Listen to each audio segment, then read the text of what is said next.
Welcome to the Backdoor Fantasy Sports Podcast with Russo and Jordy. What's up, guys? Week 2 is in the books, and it's been somewhat of a catastrophic start to the season.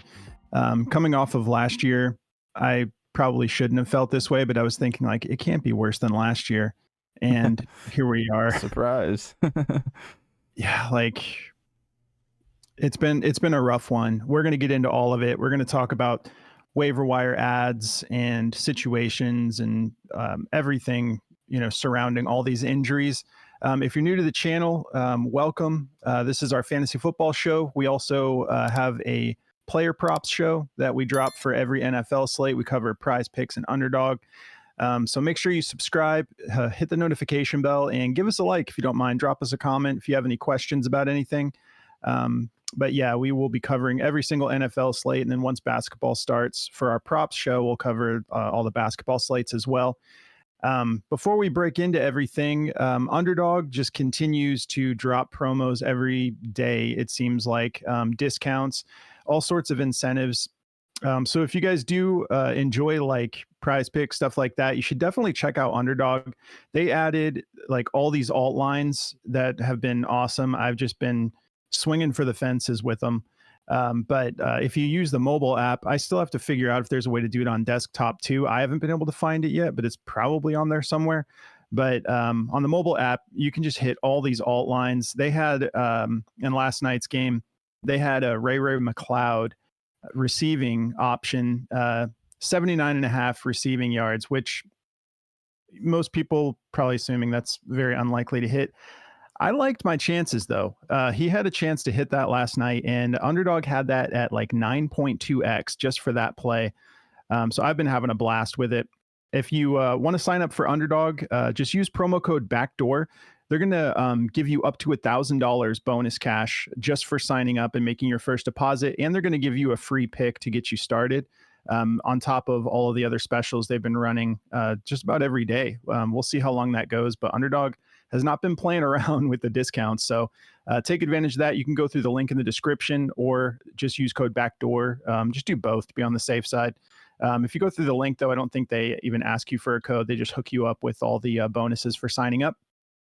All right, well, let's get into our recap. We're going to kind of talk injuries and recap at the same time because just about every game that we're going to be reviewing, there's probably an injury to talk about. So yeah. Let's start with the Thursday night game. Bills Dolphins, obviously Tua. That's a situation that is just completely up in the air at this point.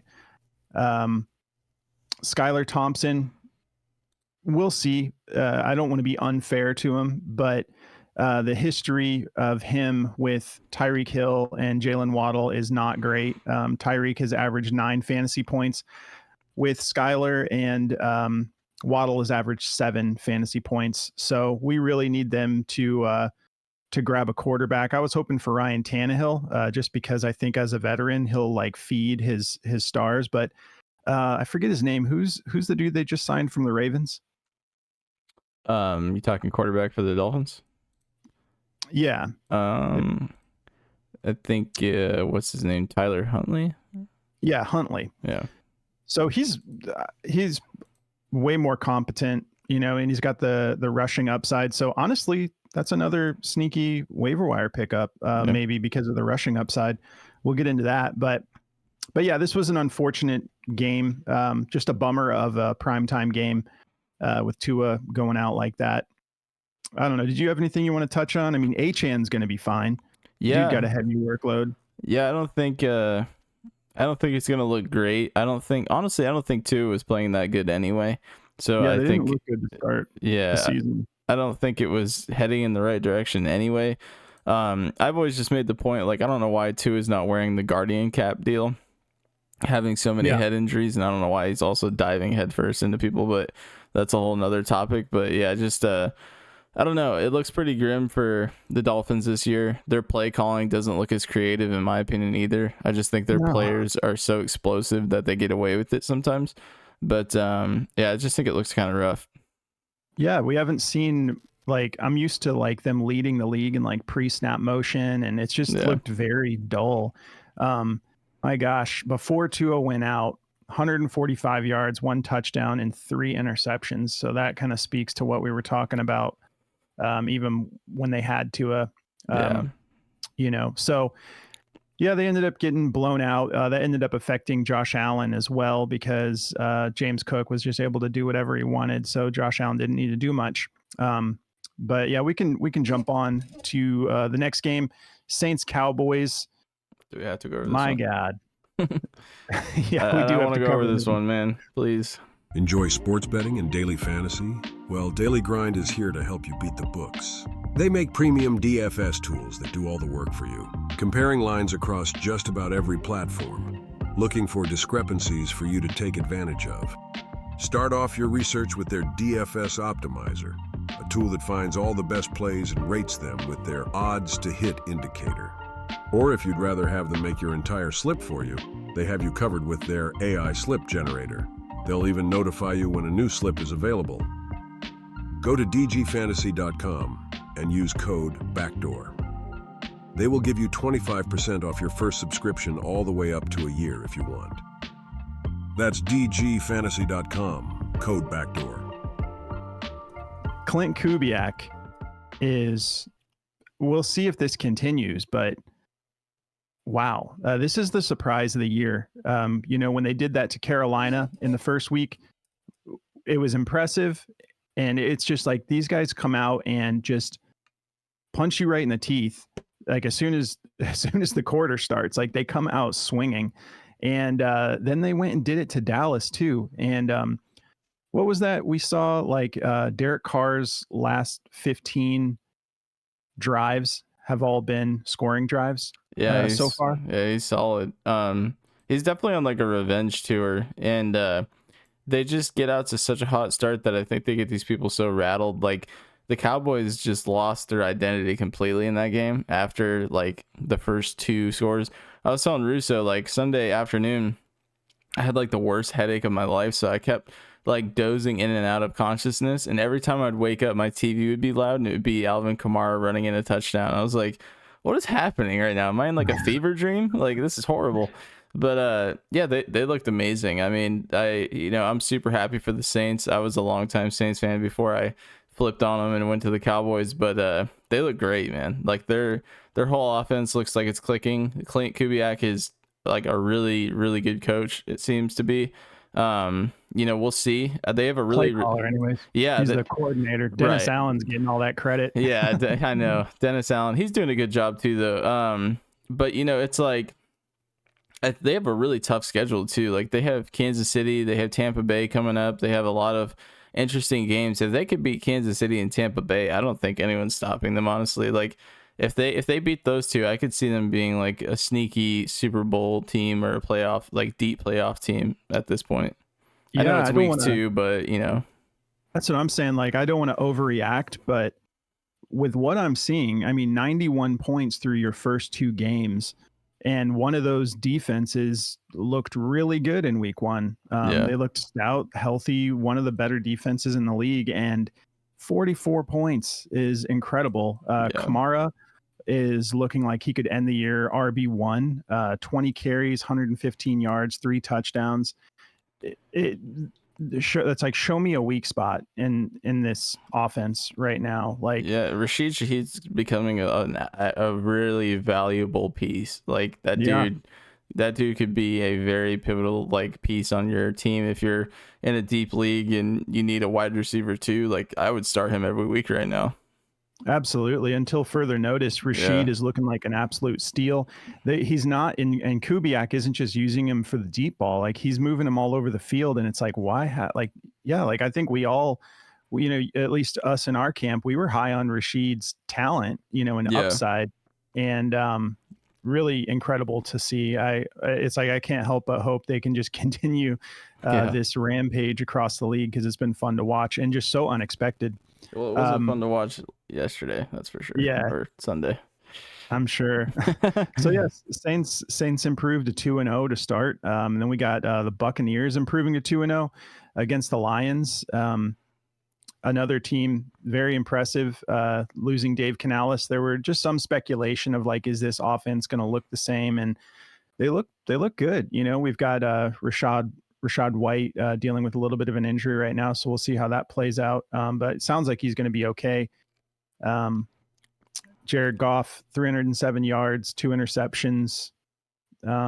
Solid day for fantasy for the Lions, but yeah, they couldn't get it done. Yeah. And Chris Godwin looking like he's having a bounce back year. So nice to see him getting more involved. Did we miss any? There was no injuries. I mean, the thing is too with that Saints defense, they also didn't have Lattimore at that game, did they? No, they didn't. Yeah. So very impressive. All right, Colts, Packers.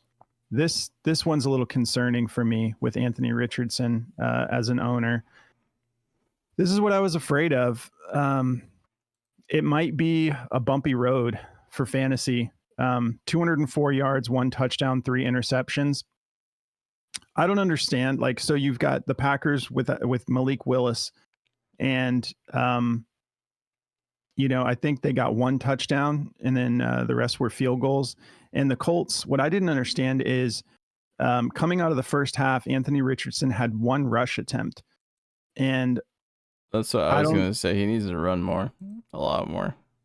Yeah, that has to be a part of the game plan. Like Jonathan Taylor had a solid week, but I think you can't expect Anthony Richardson to be like a pocket passer. Like that's a part of his game, but he should be like always threatening to run the ball, Yep. And I don't know if it was just the scheming, but that was very confusing. I would not be, I think it's Shane Steichen out there. Like I would not be like putting the straps on Anthony Richardson and trying to get him to run less. Like he should have 8 to 10, rushing attempts a game, in my opinion. But yeah, so he's another one. Put the guardian cap on him. Let him run the ball, man. Like the guy is absolutely a weapon, and the RPO is gonna just look worse and worse if they don't let him get into the 8 to 10 attempts range. In my opinion, like 4 attempts, even 6 attempts isn't enough. Like I think he should be at least matching what they're doing in Philly with Jalen Hurts. Like, yeah, exactly.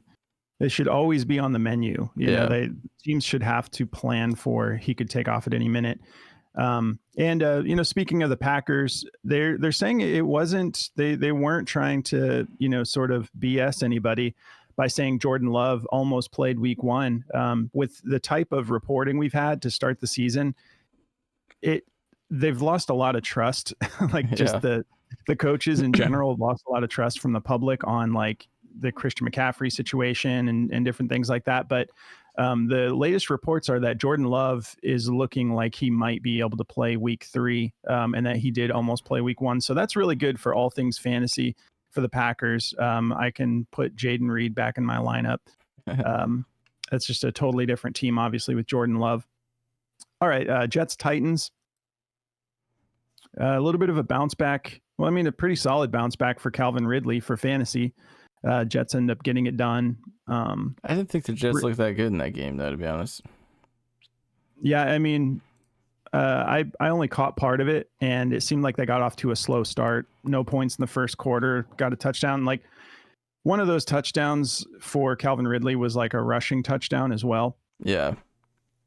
So I think he got 2 in that game. Yeah, he got 2, I believe. Like Rodgers, 21 for 13, 167, and 1 touchdown, 1 interception. Like, I know he's just coming back, but man, it just doesn't look explosive like I thought it would.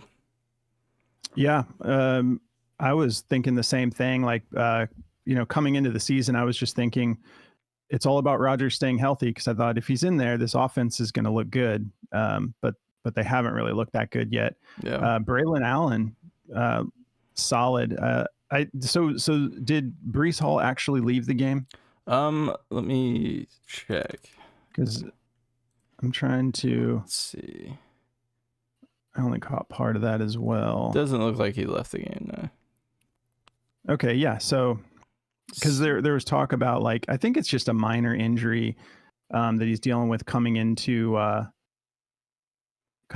week 3, but that is all the more reason. Like Braylon Allen's one of those guys. He should be on your team because he should be your handcuff if you got Breece. Should be your handcuff. Yeah. And if you don't have Breece, these are the type of running backs you want on your bench. Where if the main guy goes out, there's a clear cut running back who's going to get the heavy workload. And Braylon Allen looks like he could absolutely fill those shoes if Brees were to go out, just like Jordan Mason, those types of guys that you want those guys stashed. You don't want like guys that are in like an ambiguous backfield. Yeah, like there's reason like to have that, but you don't want you want to target guys that are the clear cut next man up.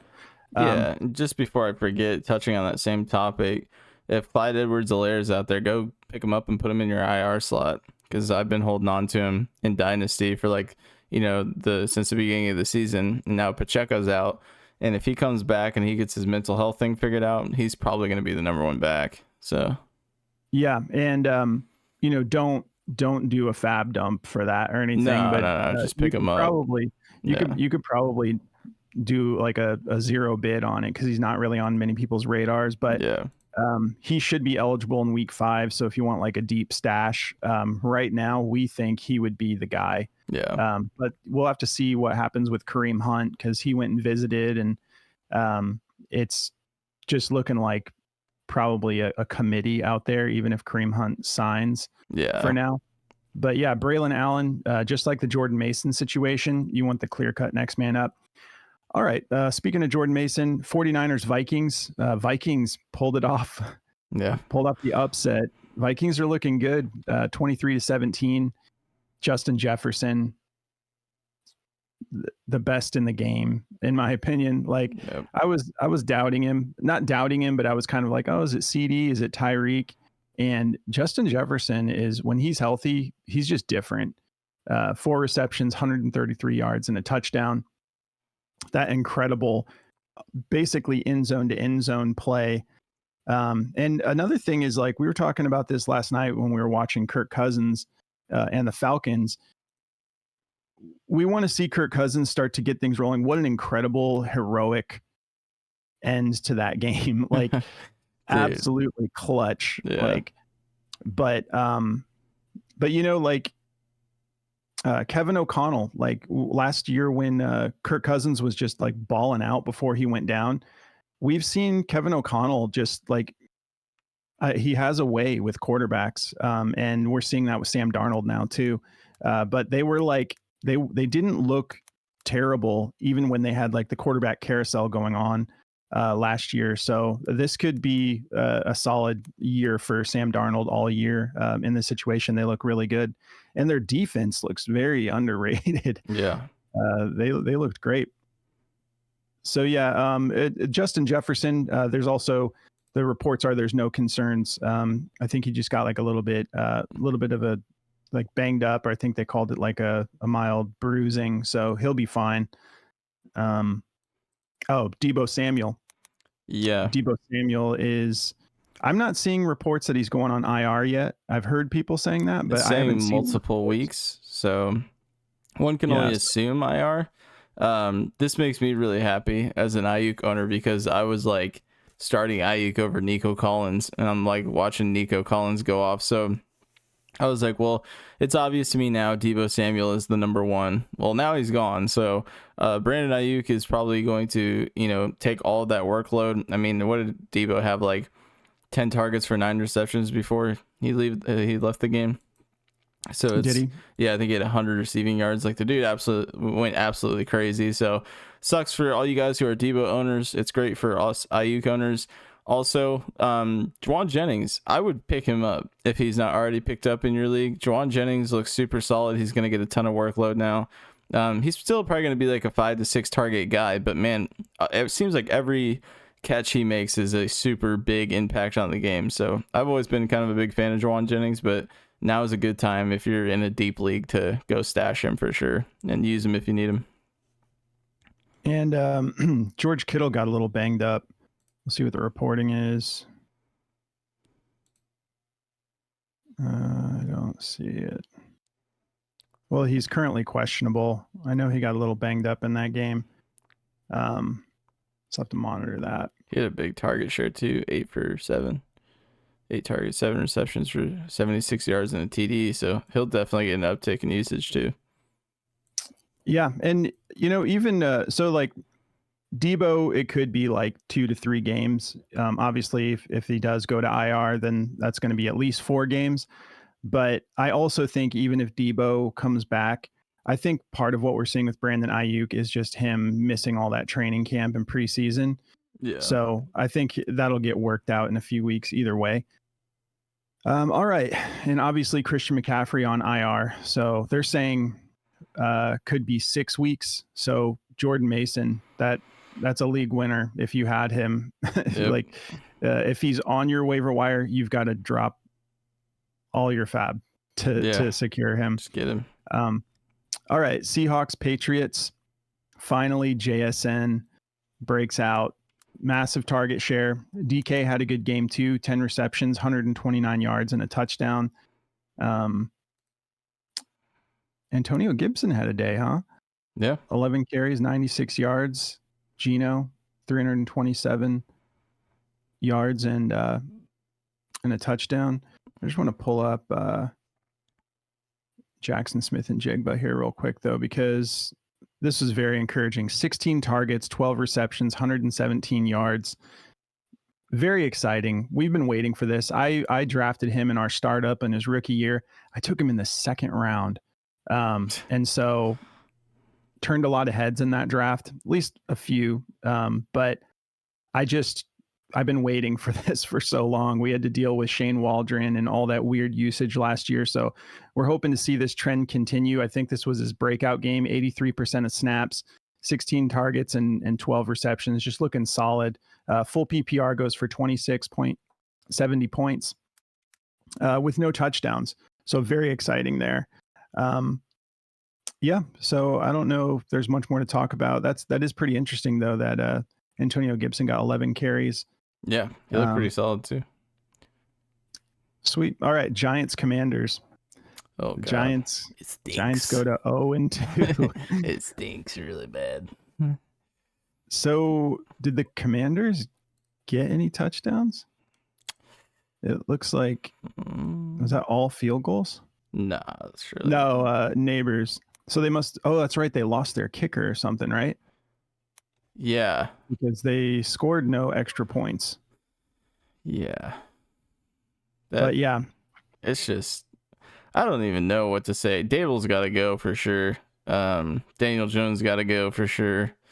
And then you got to just kind of burn it down and start with Malik Neighbors, because Malik Neighbors looks great. They didn't even throw to any of their tight ends the entire game. Not a single tight end got a target. And it's just, I don't even know. It's inexcusable. Like, their whole team looks high school. It literally looks like a high school team. There's like 4 college teams I could pick out that could beat the Giants right now. And it's like, I don't know, man. Like, you have such a young team in Washington. Like, Washington is in complete rebuild mode. Like, they burned their team down last year. They're starting with their new coach who they believe in.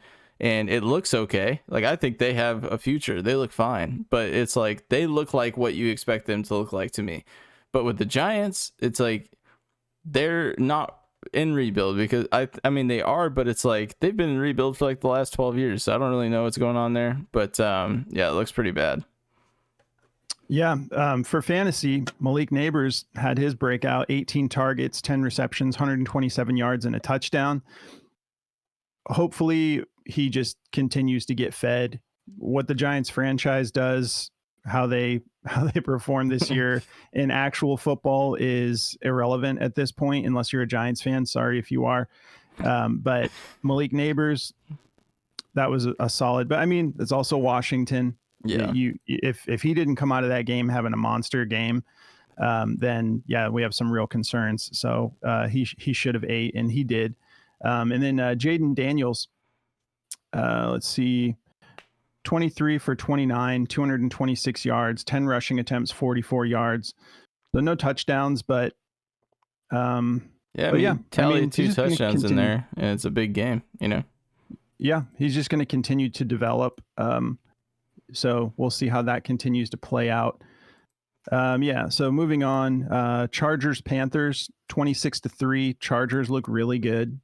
In my opinion, they should crush the Panthers. We know that Bryce Young got benched week 2, and the Panthers, It's got to be haunting them that they passed up CJ Stroud with the number 1 overall pick. Not only that, they traded Young. away their whole future. They don't even have a second round pick next year because of that trade. It's horrible. J.K. Dobbins continues to look awesome. 17 carries, 131 yards, and a touchdown. Looks absolutely electric. We just pray that he is able to stay healthy all season, because this is such a fun bounce back story with all that he's been through. You love to see this guy thriving and absolutely killing it. He just looks so good. Justin Herbert got a little bit banged up, and they're saying he's going to be fine. So don't stress there. Quentin Johnston gets, pulls down 5 receptions, 51 yards, and 2 touchdowns. A lot of people are going to overreact to this, and I don't blame you. But you got to know, like, this could have just been the matchup. This could have just been the situation. People are just going to see, because we already see him just like flying up the trending on Sleeper. Yeah. Anyways, just grab him if you want. Over 1 million people already have. But I'm not totally convinced. Only 6 targets. He just happened to pull down 5, and 2 touchdowns were attached to that. So you take away those touchdowns, and he's got like 10 points. So hopefully he starts to get it together. First round draft pick, but I think it's the type of thing where, I mean, we'll get into the waiver ad. We'll just keep rolling here. We'll talk about, fab budget and what we would put on these guys. But yeah, J.K. Dobbins, you got to be happy. It's looking like it could be the Kyron Williams of 2024. And then we've got, Bryce Young got benched, by the way. I think I mentioned that, but I think this is going to be good for the pass catching options for fantasy. I think Deontay Johnson is going to start to trend back up if he doesn't just bounce back in week 3. I don't think he's going to go nuclear or anything, but Andy Dalton and Dave Canales, they will get the ball to Deontay, and I think this offense should look significantly better without Bryce Young. Browns Jaguars. Browns pull it off 18-13. And I know Gabe Davis got a little banged up. They're saying he's going to be okay. Jerome Ford, only 7 carries, 64 yards. I'm pretty sure Deonta Foreman started that game. So I'm ready to see Chubb come back and see what it looks like. Yeah, man. Can only hope that Chubb is rehabbing well, and I really can't wait to see him. That'd definitely be a huge upgrade for their offense if he's healthy. Brian Thomas Jr., 2 receptions, 94 yards, solid. It's crazy. Not heavy. I don't think he went crazy. Let me see targets real quick. 4 targets, 2 receptions, 94 yards. And speaking of the Jaguars, Tank Bigsby, they're saying he's going to be okay as well. I know that there was a little bit of a scare there with his shoulder, but they're saying he's going to be good to go. Heck yeah. Yeah, I mean, not too much more to cover. The Browns for me are just kind of a wait and see. What's the update with Njoku, did you say? He's out for, they said, maybe 1 more week. It looks like he's just still rehabbing whatever injury he's going through. I can't remember exactly what's going on with him, but I know that he's week to week, they said so. Okay, good. All right, Ravens. Raiders beat the Ravens in Baltimore to send them to 0-2. Woo. This is just so fascinating to me. Like, I can't help but love seeing stuff like this. Yeah. But, it was cool too to see when what's their quarterback's name? Gardner Minshew, when he had a bad play, and he comes over to the sideline, and Max Crosby grabbed him, and he was beating on his chest, and he was saying that we got you, don't worry about it. And they went out there and got a turnover, and then immediately scored off of that next drive. So to me, it's I love seeing team camaraderie like that, where it's we got you. Don't worry about it. Like, they believe in Minshew. I love that because I love Gardner Minshew a lot. Like, that dude is so much fun to have in the league. Like, he's totally Uncle Rico through and through. So it's like, I love it. I hope they keep going, man. Like, I know my brother, he was a Raiders fan and flipped on them, but yeah, he ditched the Raiders this year for the Dolphins. Yeah. And these boys, Jordy and his brother and his mom and his dad, they are what we call big franchise fans. It's not true. As soon as there's a buzz about a team, it's like, that's my favorite team. I've been a Cowboys fan for a while now, and I've stuck it through. The Saints weren't good anymore. No, that's not true. The Saints were good. They were coming off a Super Bowl win like 4 years prior, but well, Derrick Henry, 18 carries, 84 yards, and a touchdown. Solid for fantasy. That's a great outing, but we were expecting them to just be running the clock in this game. So, pretty crazy to see. Zamir White, 9 carries, 24 yards, not looking good. No. Zamir is not looking good right now. Paying off that ADP at all. Dang, did any running backs get anything done in that Ravens game? Derrick Henry he had a decent bounce back game. Oh yeah, I just mean for the Raiders. So Alexander Madison, no receiving, and just 4 carries for 1 yard. Brock Bowers, we got to talk about this boy for a second. Yep. That whole, like, he's just breaking down the I don't know if stereotype is the right word, but like the whole idea of a rookie tight end needing a year in the league for fantasy to do anything, like they absolutely, like, he got as many receptions as Devontae Adams, 9 for 98. Yeah, he went perfect 9 for 9 too. Unbelievable. Like, this dude is so special. Like, you're talking about a rookie who has a legit chance to end as the tight end 1 for fantasy. Yeah. Like, Devontae Adams, slow start, but ends up turning it into 9 receptions for 110 yards and a touchdown. Very exciting to see. I mean, like, Gardner Minshew, he's definitely the type of quarterback who I'm not necessarily like, if you're desperate, you can have him as like a backup for fantasy. But one thing he is good at is producing with, like, fantasy studs. When he's got a stud, he targets them, he gets them the ball, which is awesome. Yeah, he played a really tough defense and he went 38 for 30. I know he had an interception and a fumble, but like, clean that up, and that's a insane game. 38 for 30 against the Ravens is really tough. Yeah, or 30 for 38. Yeah, 30, however you 30. Want to word it. Yeah. Yeah, I keep saying it backwards. Is it backwards though, or am I just like, does it even matter? Yeah, I think it's backwards. But 38 attempts, 30 completions. But yeah. All right, moving on. Where were we? Okay, Giants, Commanders, Chargers, Panthers. All right, let's talk about the Rams and the Cardinals.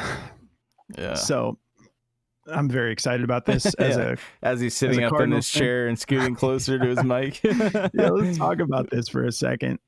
Kyler Murray ends with a perfect passer rating, which is awesome because I've been having to campaign for Kyler as a passer to friends and family who think he's just a little bit better than Justin Fields and Daniel Jones. Not my words. No, not yours, but someone we know. And the plays, I mean, the some of these plays where he was evading, just getting tackled, like getting away from multiple defenders and then breaking it off for a touchdown. Man, I don't even know what to say. They looked so good. They played a perfect game. Their offense looks good. Their defense looked good.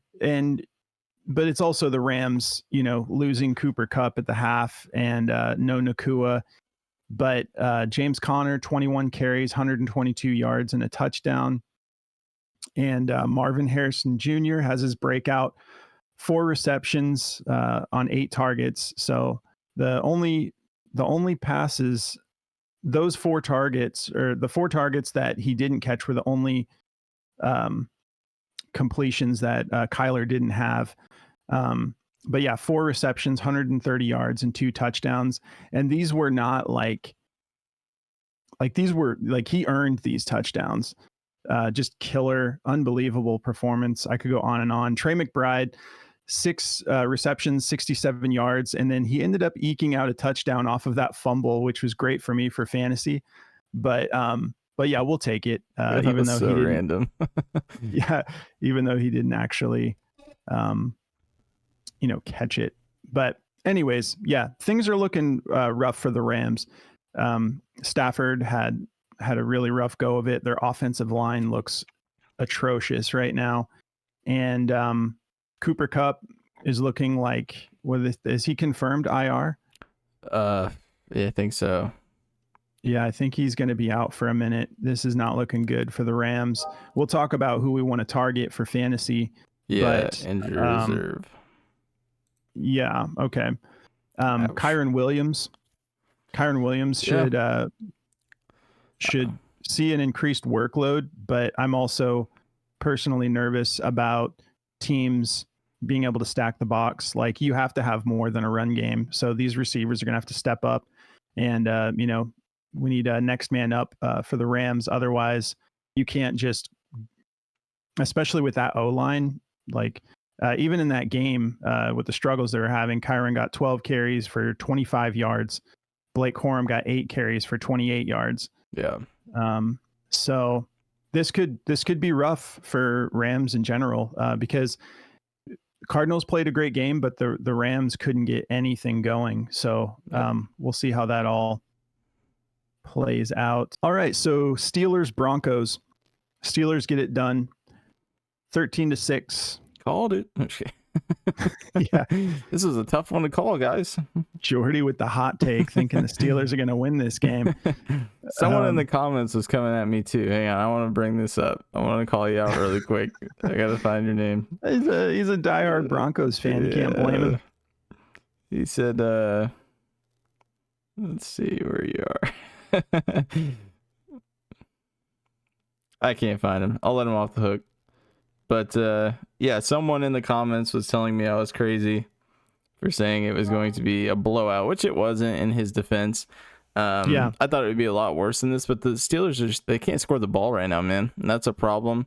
When they face a team that's going to be over 500, it's going to be it's going to be rough, But their defense, man, is insane. Like, their defense looks top 3 to me. Like, when you watch the way they play, like the way they're letting everyone play is they're doing the, kind of the way the Eagles are right now, where they're letting everyone take everything underneath and then they rally to the ball. Kirk Cousins found a hole in that last night at the end of the game. But yeah, I mean, it works for the Steelers. They're so quick to get to the ball that they give you everything underneath and they don't let you hit them over the top and they don't let you run on them. And then it's, it looks great to me. Yeah, they're the reason that they're 2-0 right now. Yeah. Justin Fields, honestly, not looking good. Yeah. 13 for 20, 117 yards and a touchdown. It remains to be seen, but it looks like things looked in Chicago to a degree. I know at some point he kind of got things clicking a little bit, but you also have Arthur Smith, calling plays. Najee Harris getting the bulk of the work, 17 carries for 69 yards, 4.1 yards per carry. Jaylen Warren, I think it really was just coming off that injury last week, because he quickly Cordero Patterson only got 2 carries for 3 yards.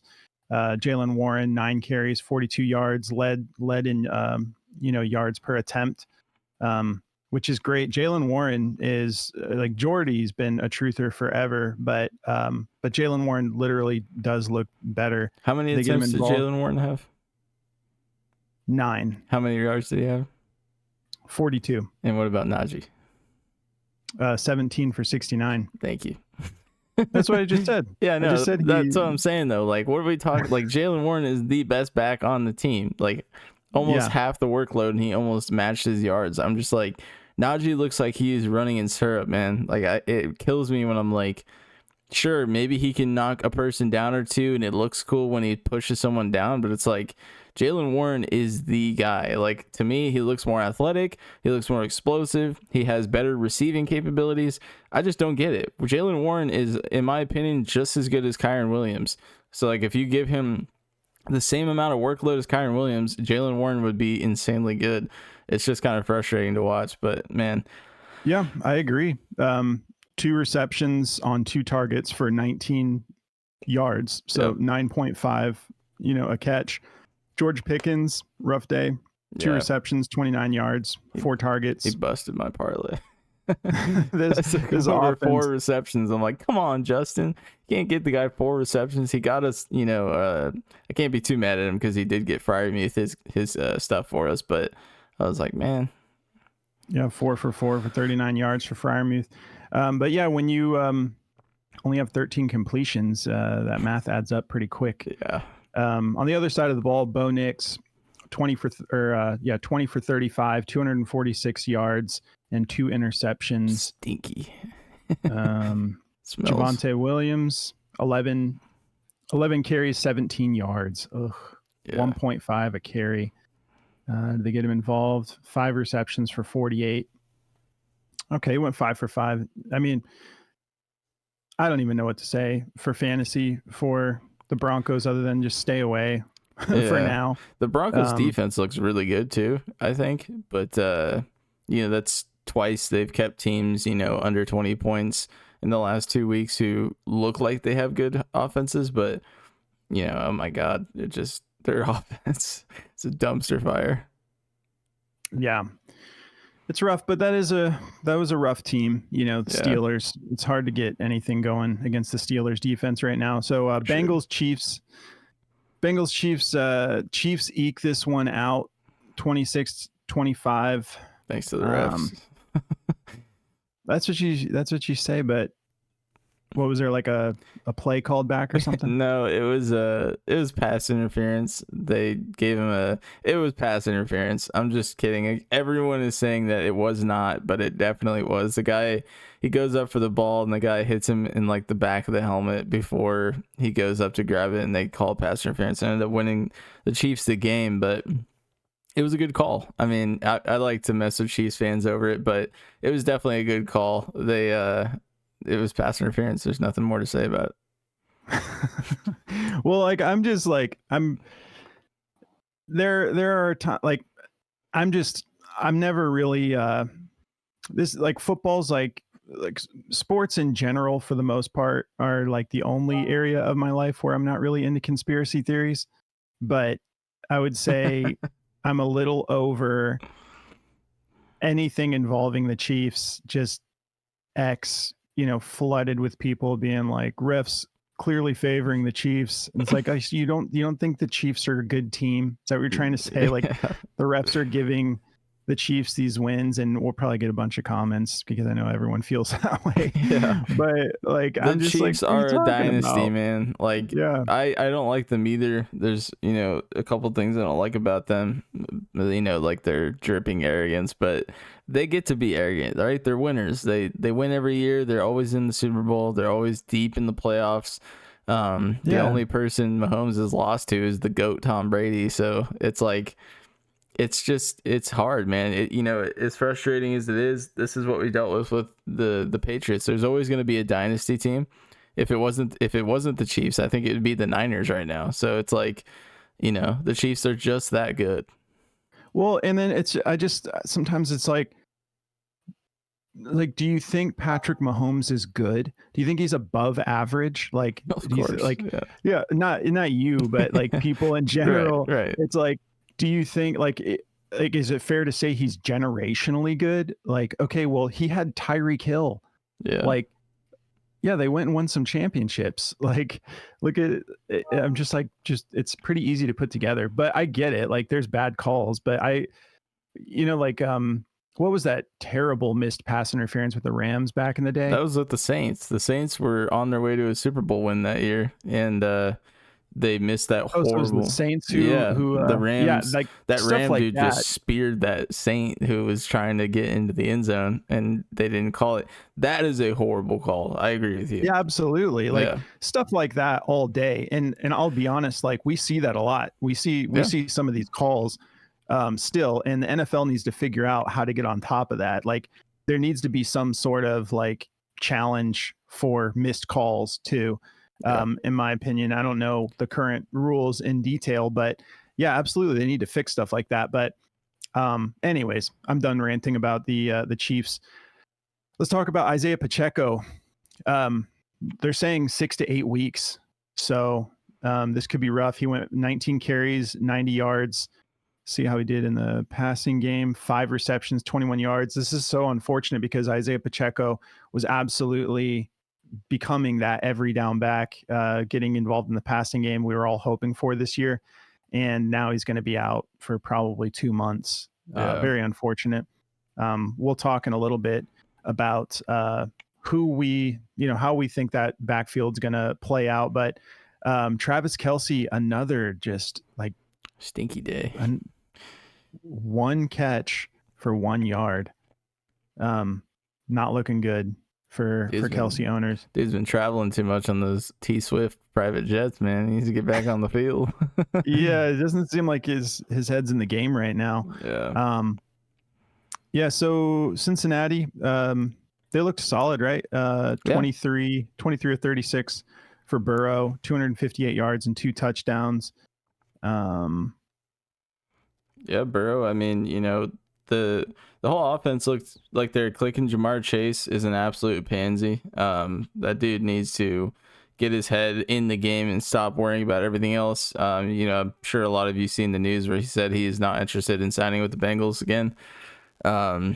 It's just one of those things. It's like, where do these guys get off? It's like they get this monstrous head where it's like, oh, I'm bigger than your franchise. It's like that franchise made you who you are. They gave you a chance. Joe Burrow made you the weapon that you are. Like, I know he probably would have done fine anywhere else, but it's like, what if he got drafted to the Panthers? Would we still say Jamar Chase is like, a top 5 receiver? Probably not. He would not do good there. So it's like, I just, the Bengals took a chance on him and now he's kind of turned his back on him. It's just gross, man. Like, What I don't like about this situation is, for one, it's making him look really bad. Yeah. Like the talent all day, like dude is elite.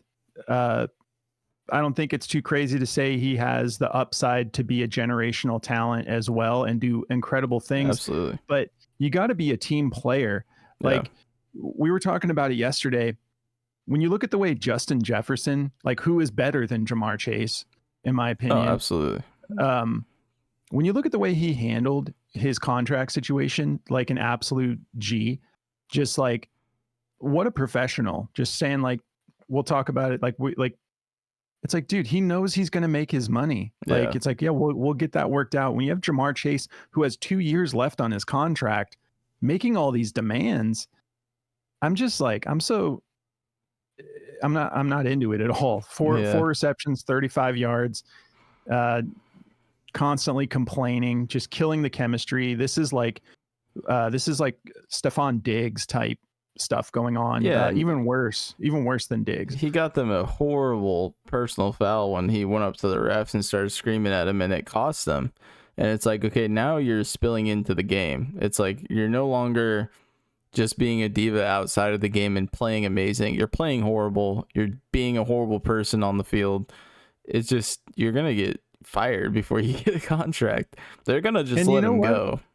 And teams aren't going to want that drama no matter how good you are. Yeah, someone's going to sign him. Someone's going to pay him fat. But look at what happened with Stephon Diggs after the Bills. It's like, you get to a point where you have to decide, like, this guy has all the talent in the world, but if we don't like give the baby his bottle every day, he's going to pitch a fit. And it's like you're affecting our ability to have that chemistry to go get a chip that we want. And he needs to, like, some vet needs to reach out to him and mentor him a little bit, because this is just looking nasty. Anyways, they almost won that game. and we'll see how the Chase saga, like Chase should have a good game next week. Yeah. Like obviously, I think they're playing Washington. Yeah. So he should have a monster game, but dude needs to get his attitude in check. All right, so Bears Texans. Man, this one was hard to watch. Like, Yeah. The Bears. yeah, their defense looks freaking awesome. Caleb, to be fair, like the O-line's not giving him any time. And just coming off of Jamar Chase discussion, it's like Caleb feels like a saint right now. Like even with all the faults that he has, it's like 23 for 37, 174 yards, 2 interceptions. But yeah, we watched this game together. Like, yeah, he had no time back there. No. And it's like, I'm also not seeing the right offensive play calling for what they should be for him. Like, it should be quick. Shane Waldron. Yeah, it should be quick. Get the ball out fast. Get short route stuff going. Like, they're trying to make him this big playmaker, Aaron Rodgers type player way too early in his career. Like, he just started and he's trying to make these massive plays. It's like, get the short route stuff going. Get the offense clicking really fast. Like, that's what I do like about what they're doing with Jaden Daniels is like the ball's coming out fast. They don't have a great O-line either, but they're letting him get the ball out quick. They're doing all the short route stuff. They're doing, digs, comebacks, slants, outs. Like, they're giving him time to make these decisions. All he has to do is go through his reads, and someone's going to be open on the short route stuff. With the Bears, man, it's like they're just like Cole Kmet. He should be eating way more. Like, they should be DeAndre Swift. I was out before. I am completely out now. That dude sucks. I'm sorry. DeAndre Swift had plenty of opportunities to make a play, and the dude, the only thing he can do is hit the hole, and that's it. Let's talk about it. Yeah. 14 carries for 18 yards. Jeez. I could have done better. I promise you. Surely somewhere I could have found a hole to get through.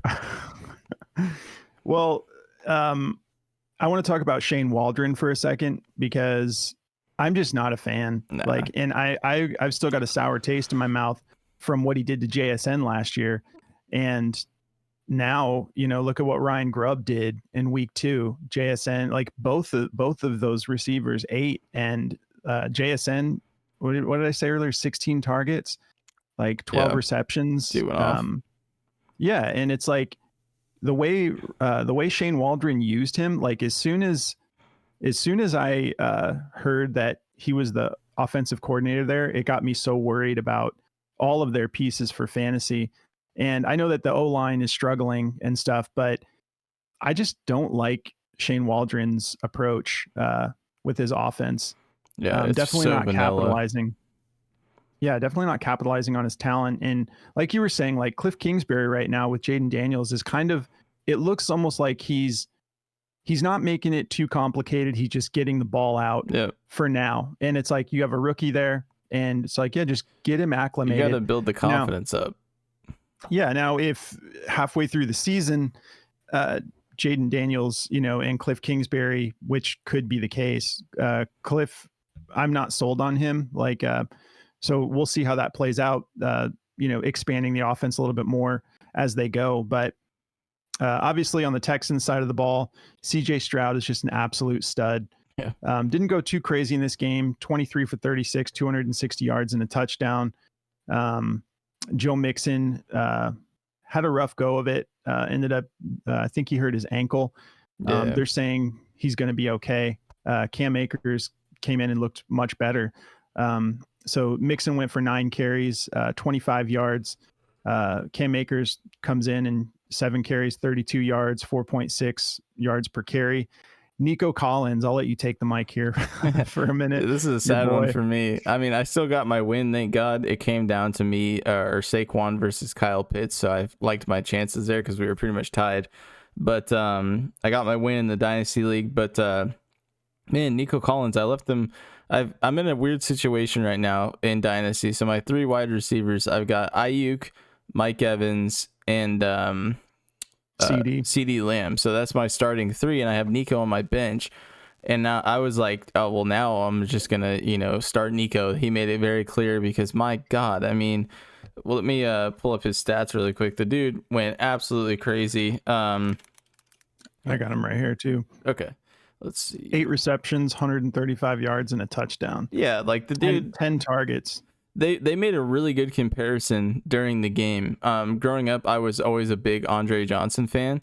And he looks like that to me. He looks like the big body, physical, violent receiver that he was. Like he's a big dude. I think he's like 6'3", 6'4", maybe. Like, he's a big guy. He's really strong. Like, he's just an aggressive runner too. Like when they comes off the ball, he's always hitting someone. He's always chipping someone. He's very physical with his hands. It's like Mike Evans to me, but he's just a super solid, way more athletic. Yeah, and he's so young, so he's got all that going for him. But man, him and Stroud have that connection locked in. Some of those sideline catches he was making were just nasty. Like, that dude is such a stud. You sat Nico. I'm just saying, like, I can give a different perspective as someone who doesn't have a bunch of wide receivers I would love to have, because Jordy's team is just stacked. But for me, there's no way I'm starting Nico over Ayuk. You mean Ayuk over Nico? I'm sorry. Yeah, there's no way I'm starting Ayuk over Nico. Coming off week 1, Nico had 80% snap share, 8 targets, 6 receptions, 117 yards, went for 20 fantasy points in full PPR. There's just no way. Well, but the Chicago defense, I get it. Well, here was what I was thinking with all that. So coming into this week, I'm looking at Brandon Ayuk versus the Minnesota Vikings. I'm looking at Nico Collins in a primetime game against the Bears, who we just saw play really good defense against the Titans. So I was like, well, maybe, like, I saw Ayuk drop a touchdown, so I had a little bit of copium going on there. I was like, okay, maybe Ayuk just had a rough start. Now Deebo Samuels is out, so it's like, I'm definitely going to start Nico somewhere. Obviously, I think he's a every week starter. Yeah, he's got to be. I mean, he's the wide receiver 2 right now, and he's just sitting on my bench. Like, I look like an idiot right now, but I had my theories. I was wrong. I still got my win, thank God. But I can't watch Nico do that to me anymore. I was just cringing during the game. I'm like, this guy's just going off. So yeah, he's clearly the wide receiver 1 there too, which is awesome. That's what we were predicting. The Stephon Diggs truthers, not mentioning any names, but all the talk about him being the one, I was like, there's no way that Nico is not going to be the one. Diggs Diggs is definitely their red zone guy. I mean, that's kind of what he's been his whole career. Like, he definitely has always been a short route guy, and it worked really well with Josh Allen, but now it looks like he's just the red zone threat. So Nico is definitely the number 1 on that team. Yeah, it looks like the guy who's getting kind of pushed out is Tank Dell for now. Yeah. Tank Dell looks like he's going to be, sort of the deep ball. We'll see. They'll start getting him in. He did have a lot of opportunities, though. It was a lot of weird stuff that happened in that game for him. Thank God. 4 targets. Yeah. Yeah. 4. So Diggs had 6 targets. Tank had 4, and he had 1 reception for -3 yards. He had 3 carries also. Okay. But so they're trying to get him out in space. That's what Tank Dell is. He's their burner, But man, I'm like, Nico just looks like the whole Swiss Army knife back there. Yeah. All right. We've spent enough time on that out, one, bro. No, I was just telling you. Kidding. Yeah, I'm kidding. From I needed outsider. it. I know. I'm being an idiot right now. I got to start Nico. Just I don't know if that was the last game to cover. That was Monday night. Yep. Okay, cool. Well, let's get into what's trending on Sleeper and talk about some waiver wire ads. We won't take as long on this since we talked about a lot on the week 2 recap. But trending at the top of Sleeper is Carson Steele.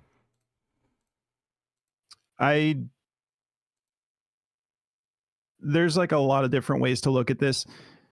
We'll see how things go with Kareem Hunt visiting the Chiefs today.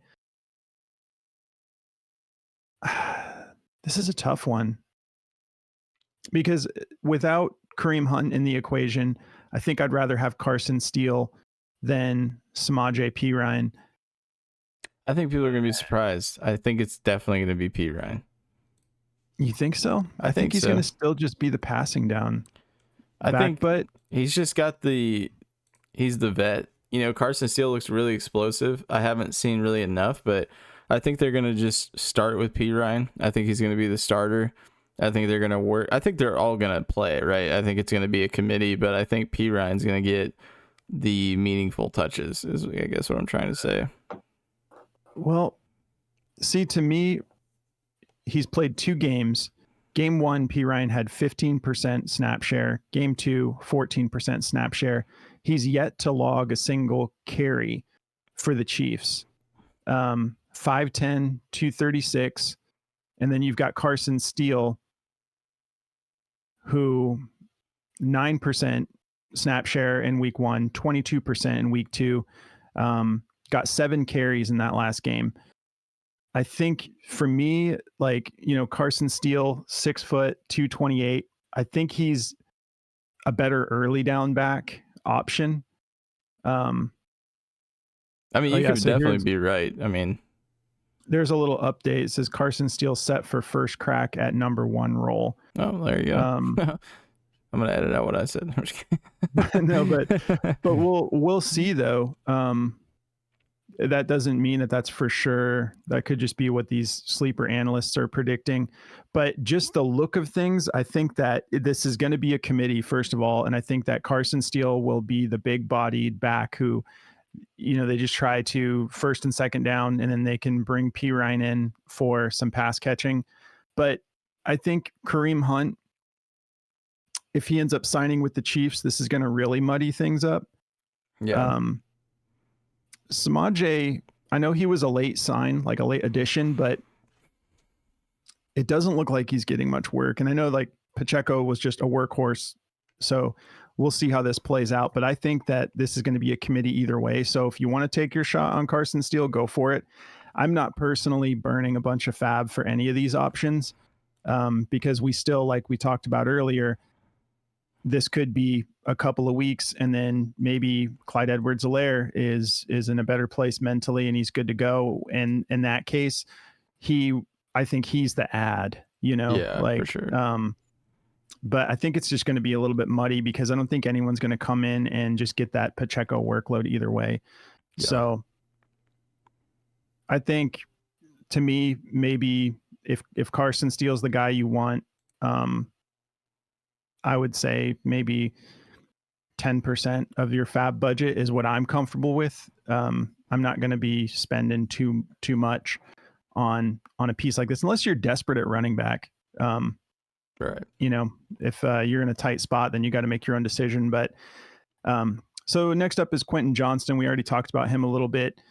I think a lot of people are going to overreact to this, and I get why. Like, but if it was 22 fantasy points with only 1 touchdown in there, I'd be more optimistic. But you can't count on 2 touchdowns each week, and it could be just a different guy each week. You know, who's let's see. Let me actually see here. Let me pull up Lad McConkey.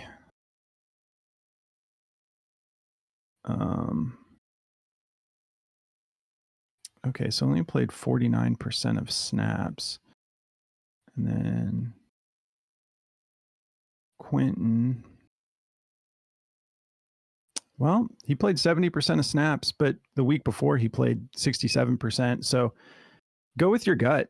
I'm just saying a lot of people just see 22 fantasy points in full PPR and think they've got to swing for the fences, and do it if you want. But I'm just a little bit hesitant because when you have 2 touchdowns attached, it could be a little bit of fool's gold. But I'm not saying he's not worth an ad. I'll tell you who I think is one of the best ads this week is, if you need a tight end, Hunter Henry, who we talked about. Yeah. If you guys caught the episode on like veterans to not give up on, we talked about Hunter Henry specifically. And when you go for just about 22 fantasy points without any touchdowns, 12 targets, 8 receptions, 109 yards, that doesn't mean he's going to do this every week.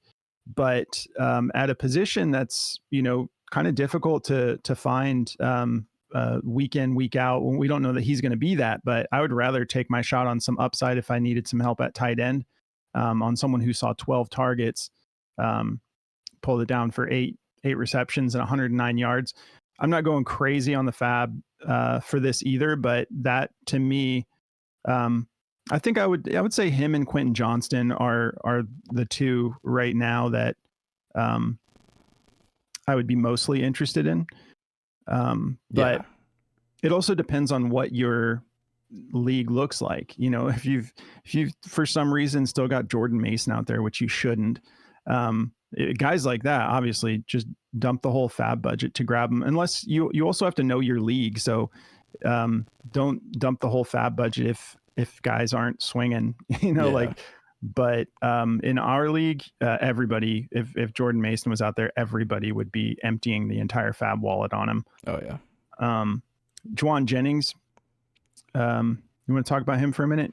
You were I've always really been a big fan of Juwan Jennings. I think he's going to kind of slot in perfectly as the number 2 right now, with Debo being out for a couple weeks. I think I think the person who's going to see the most meaningful uptick during all this is George Kittle.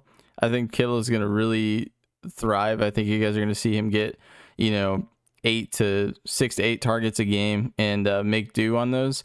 I think obviously Ayuk's going to get a ton of more work now, but Juwan Jennings has like big play capability. Like that's the one thing I've always liked about him, is it seems like any target he gets, like he makes the most out of, as long as he catches it. Like the dude is the type who will give you, 16 yards per catch, but it always looks really good to me when Juwan Jennings is kind of slotted in as like the number 2. I've always thought he's kind of just always been kind of put to the side because of the talent they have. But man, I've always liked Juwan Jennings. To me, I think he's got like Darnell Mooney level capabilities. Okay, so I was just looking up the George Kittle situation. It's kind of crazy. So like he got carted to the locker room in that game and then returned to the game. So yeah. I guess they're just being extra careful. But yeah, I could see George Kittle seeing a pretty significant bump if he ends up being okay. I'm just having trouble finding updates. But I mean, he came back and played, so he's probably doing relatively solid. Yeah. But yeah, Juwan Jennings, let's see what his last game looked like. 54% of snaps, 4 targets, 2 receptions, 37 yards. Yeah, he definitely, like, those targets are worth a decent amount when you're just pulling down 2 and getting to 37. Yeah. Week 1, 5 for 5 for 64. But yeah, he will be, his snaps will definitely go up with Nico out. For sure. Jalen Naylor for the Vikings,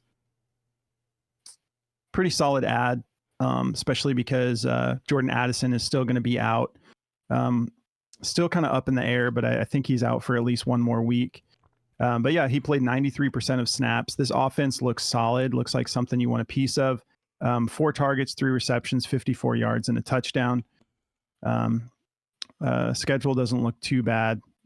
Yeah, if you need a wide receiver, I think he's a solid ad. I'm not like swinging for him personally, but if you were desperate, or if you just want a little bit of depth and you have some guys you want to replace on your bench, it's just not one of those weeks where there's many options on here that I'm breaking the bank for. If you need a quarterback, go grab Carr. Go grab Derek Carr if he's still on your waivers.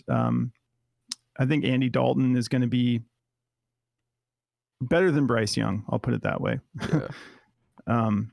Braylon Allen, like we talked about, that's definitely someone, especially if you're the Brees owner, you need to have that handcuff. But even if not, that's a great candidate to just go and grab and keep on your bench in case something happens. And I mean, like, let's see how many snaps he played. 35% of snaps, 7 carries, 33 yards, and a touchdown. Also, 4 targets, 2 receptions, and a touchdown. So 2 touchdowns. He just looks really good.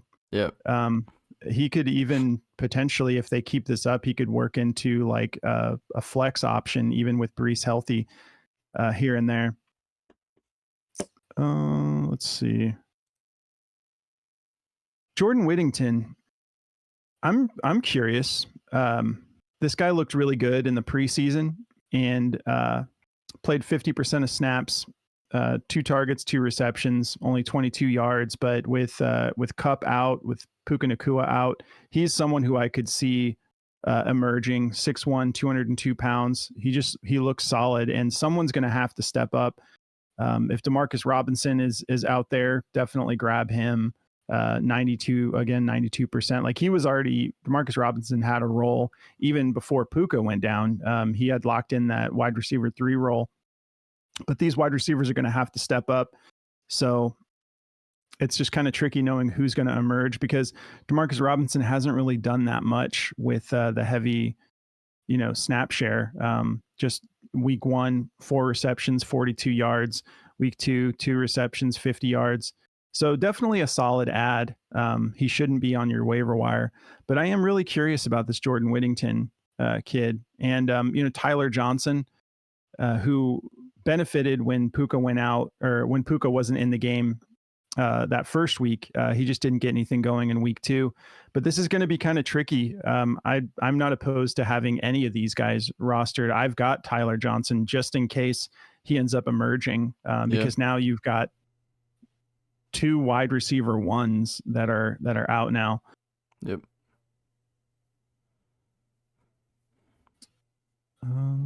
Okay. Alec Pierce ended up grabbing another touchdown. 95% snap share, 7 targets, 5 receptions for 56 yards and a touchdown. It's pretty solid, even in a poorly played game. He's always that threat for the deep ball with Anthony Richardson.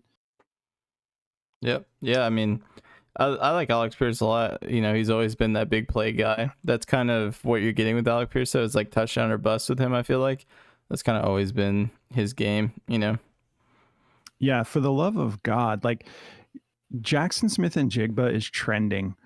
This guy should not be on the waiver wire, like, to start. If for any reason, I mean, he is 99% rostered. So I get surprised when I see guys like that on trending. If he's on your wire, definitely break the bank to go get him. Absolutely. That's just kind of silly to even talk about.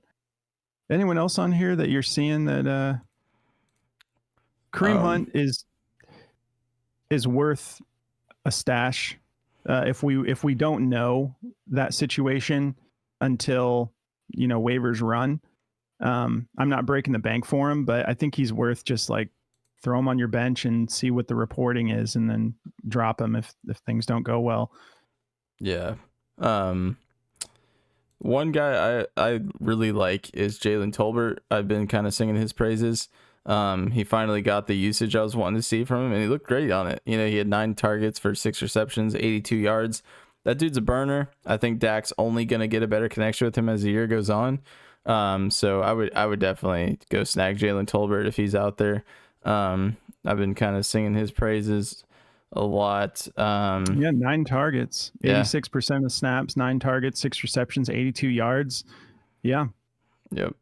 That's definitely a solid ad, because I don't think he's like injury dependent, No, definitely not. To start getting involved. Yeah, he's slotted in as like the wide receiver 3 right now, but he looks really good to me. To me, like Brandon Cooks, is kind of getting off to a slow start, and I think it's only going to help Tolbert, but that was kind of a messy game, so they had to throw a lot more. But I like Tolbert going forward. All right. Okay, so this actually kind of makes a little bit of sense that Zach Charbonnet is trending, but like I know he's 97% rostered, so it's not like these are probably really shallow leagues where he's on the waiver wire. But if he's on yours for some reason, I would grab him. He hasn't looked great with his starts. Man, his running game is rough. So he got 96% of snaps last week, 14 carries for 38 yards. as an owner in Dynasty, I really need to see him get better at rushing the ball. Yeah. He did grab 1 touchdown. His pass, like the pass game is his strength. He went 5 for 5 for 31. So good pass catcher, but I was just really hoping he was capable of being more of an every down back, but definitely he should be rostered. Even if Kenneth Walker comes back, he's another one of those guys that will get the bulk of the work if Walker were to miss extended time. Brian Robinson, this is a pretty obvious one, but he's trending, so I'll just talk about it. But Brian Robinson looks great. Yeah. He should not be on anyone's waiver wire. 17 carries, 133 yards. Looks explosive, and is clearly their running back 1. We didn't talk about Jake Ferguson, but he should be good. He almost played this week. They're saying he's going to be good to go.